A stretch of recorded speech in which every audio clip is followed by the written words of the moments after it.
ما تيجي اقول لك ازاي نحول الفيديو من كده بكده في الصوت والصورة. أول حاجة بعد ما نحط الفيديو بتاعنا على التايم لاين هنا هنروح لقائمة اللومتري كولر وننزل عند كلمة كرييتيف في اللوك. هنضغط على الكلمة دي اللي هي المفروض هتبقى نون ونعمل براوز، نختار اللوت السحرية دي اللي اسمها انهانس. بعد ما نحط الانهانس على الفيديو هنروح للبيزك كوركشن، وبعد كده نشوف لو الإضاءة لاسعة شوية ممكن نقلل الاكسبوجر، لو الكونتراست اللي هو تشبع الألوان ممكن نزوده شوية، الهايلايت لو فيه لسعات ممكن نخفف اللسعات بتاعتنا، الشادو لو في مناطق غامقه بتبتدي ان هي تفتح المناطق الغامقه، الوايت اوفر اول كده الفيديو كله بتفتح الالوان بتاعته، بس انا ما اعتقدش ان احنا محتاجينها. اخر حاجه واهم حاجه هي الوايت بالانس.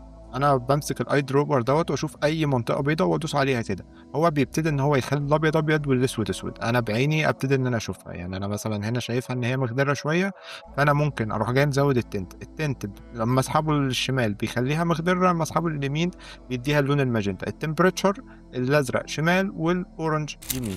اما بالنسبه لموضوع الصوت فانا هاجي هنا على التايم لاين، ممكن اكبر الجزء بتاع الصوت ده شويه، هلاقي زي في راجل كده كانه بيتكلم، مجرد ان انا اضغط عليها هيوديني للقائمه اللي هي essential sound. مجرد ان انا ادوس على انهانس واسيبه يحمل بس هيشيل كل النويز من الفيديو بتاعي وهيخلي الفيديو كلين. لو عاوز اللوت اللي انا استخدمتها في الفيديو ومعاها باكج فيها كذا لوتس كمان سينماتيك تستخدمها في الفيديوهات بتاعتك الجايه، اكتب في الكومنتس اي حاجه وانا هبعتها لك.